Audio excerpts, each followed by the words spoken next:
I've always been drawn to places that feel alive in a way most people can't explain. But nothing prepared me for these towns in America, the ones locals barely whisper about. As I stepped onto cracked streets and walked past abandoned homes, a chill ran down my spine that wasn't just from the wind.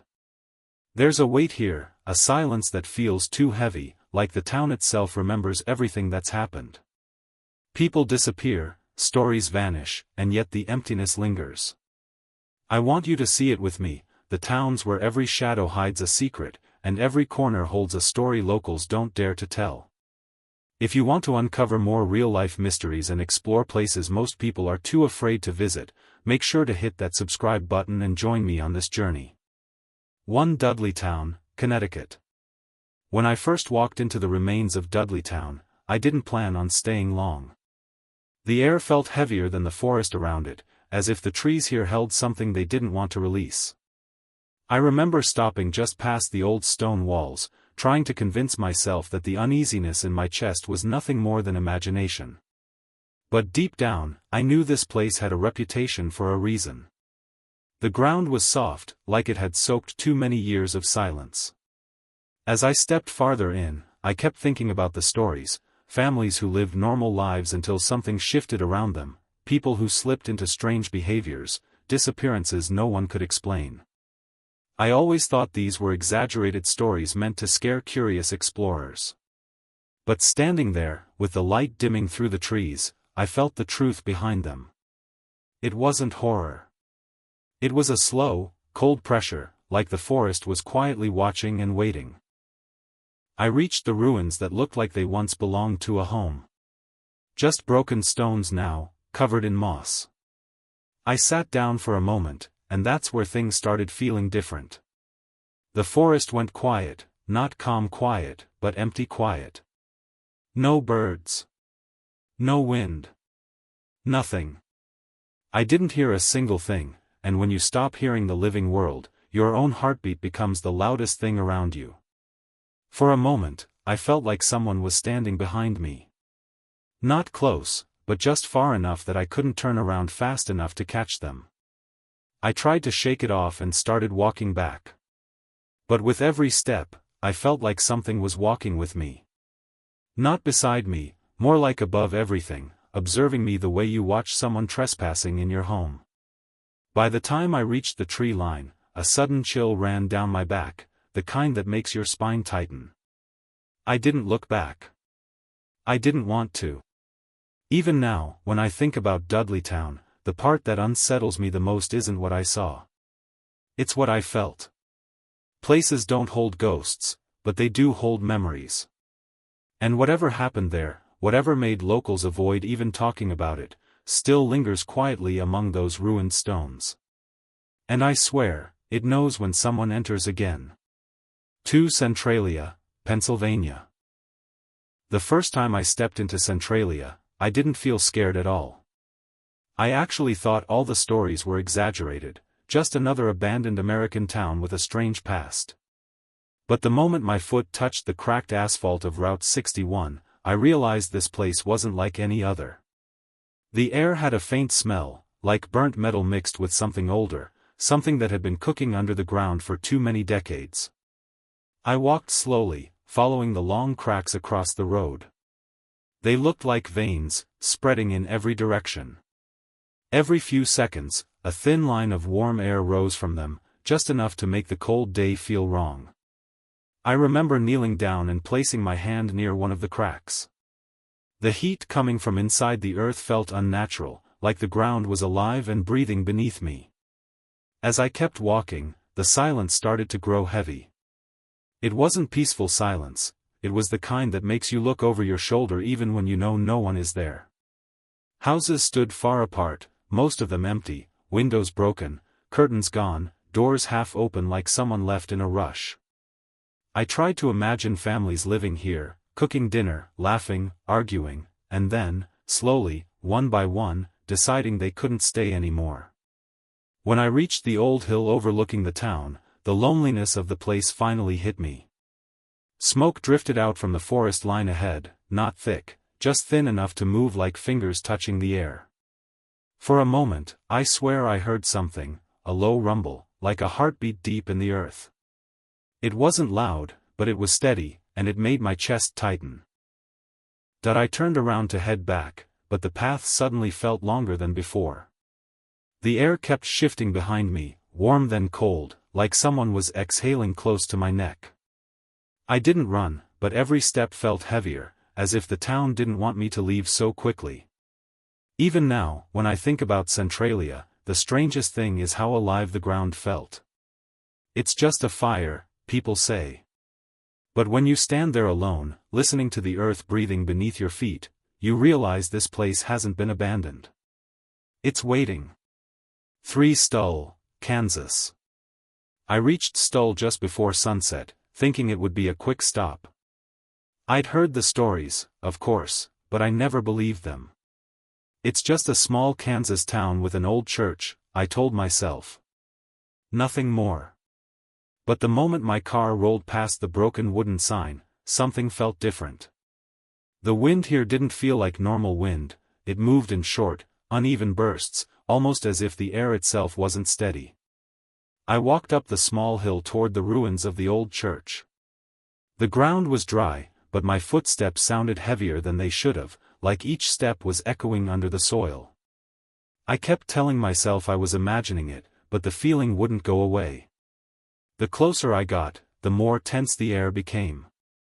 Even the sky looked different, duller, like the light was slowly being pulled away. The church had no roof, just walls standing quietly, holding on to whatever history they had left. When I stepped inside, I felt something I still can't explain, a sudden drop in temperature, so sharp it made my breath shiver. I paused, trying to understand why a place exposed to open air could feel that cold while the outside was still warm. I stood still, listening, and for a moment I thought I heard a faint sound, like footsteps dragging across dry leaves, but there were no leaves inside. No trees. Nothing. I turned around, expecting to see someone, but the area behind me was completely empty. That's when the realization hit me. Stull isn't scary because of what people claim. It's scary because of what you feel when you're there. A strange pressure settled on my chest, the kind that makes you want to speak but keeps your voice trapped. I stepped out of the church slowly, careful not to look back. Not because I was afraid of seeing something, but because I was afraid I might see nothing at all and still feel watched. As I walked down the hill, the wind picked up again, but this time it carried a soft, low sound, almost like a whisper, but too distant to understand. I didn't stay to figure out what it was. Stull may look empty, but when you stand there alone, you realize the place has its own presence, quiet, patient, and strangely aware of every step you take. For Bodie, California. The first time I walked into Bodie, it felt nothing like the pictures I'd seen. The town looked frozen, not destroyed, not rebuilt, just paused. The wooden buildings leaned slightly, as if they'd been exhausted for decades but still refused to fall. When the wind moved through the empty streets, it sounded like someone quietly sighing inside the old houses. I didn't expect that sound to bother me, but it did. It made me feel like I wasn't supposed to be there. I started walking toward one of the old storefronts. The boards creaked under my feet, even though I wasn't inside the building. That alone made my chest tighten. The desert sun was still high, but somehow the town felt cold, cold in a way that didn't match the weather around it. I kept thinking how many people lived and died here during the gold rush, how many arguments, fights, robberies, and sudden disappearances happened on the same dirt I was standing on. When I reached a small house near the edge of the town, I stopped. The door was slightly open, not enough to look inside fully but enough to feel like someone might be watching.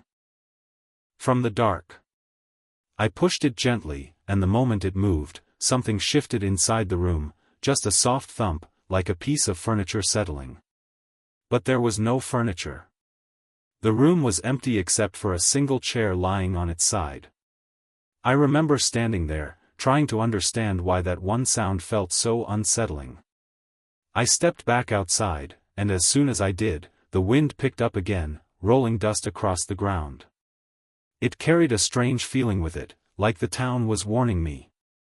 I can't explain it, but every few seconds, I had the sense that someone had just walked past me, even though I didn't see anyone. I turned around once, just once, and the street behind me looked slightly different, like the shadows had shifted positions. Walking back through Bodie, it felt like the entire town was holding its breath.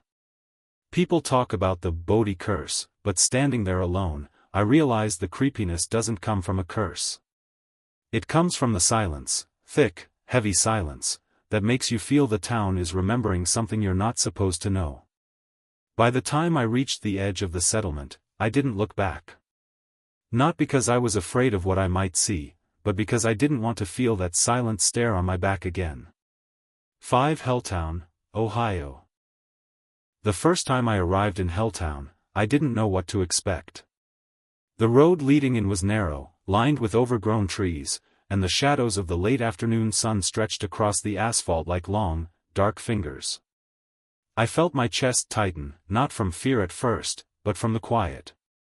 The kind of quiet that makes every small sound, my own footsteps, the crunch of gravel, louder than it should be.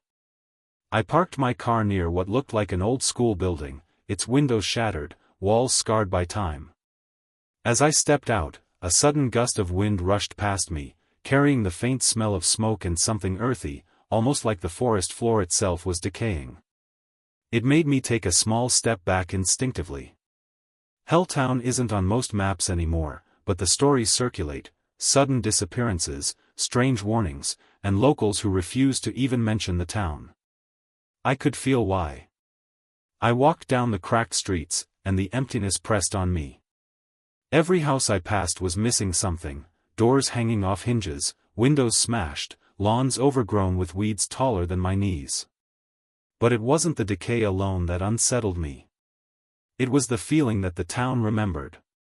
Like someone, or something, was quietly observing, noting my every move. I kept thinking about all the people who vanished, some never to be seen again. Their absence seemed to echo in the silence. The first time I arrived in Helltown, I didn't know what to expect. The road leading in was narrow, lined with overgrown trees, and the shadows of the late afternoon sun stretched across the asphalt like long, dark fingers. I felt my chest tighten, not from fear at first, but from the quiet. The kind of quiet that makes every small sound, my own footsteps, the crunch of gravel, louder than it should be. I parked my car near what looked like an old school building, its windows shattered, walls scarred by time. As I stepped out, a sudden gust of wind rushed past me, carrying the faint smell of smoke and something earthy, almost like the forest floor itself was decaying. It made me take a small step back instinctively. Helltown isn't on most maps anymore, but the stories circulate: sudden disappearances, strange warnings, and locals who refuse to even mention the town. I could feel why. I walked down the cracked streets, and the emptiness pressed on me. Every house I passed was missing something: doors hanging off hinges, windows smashed, lawns overgrown with weeds taller than my knees. But it wasn't the decay alone that unsettled me. It was the feeling that the town remembered. Like someone, or something, was quietly observing, noting my every move. I kept thinking about all the people who vanished, some never to be seen again. Their absence seemed to echo in the silence.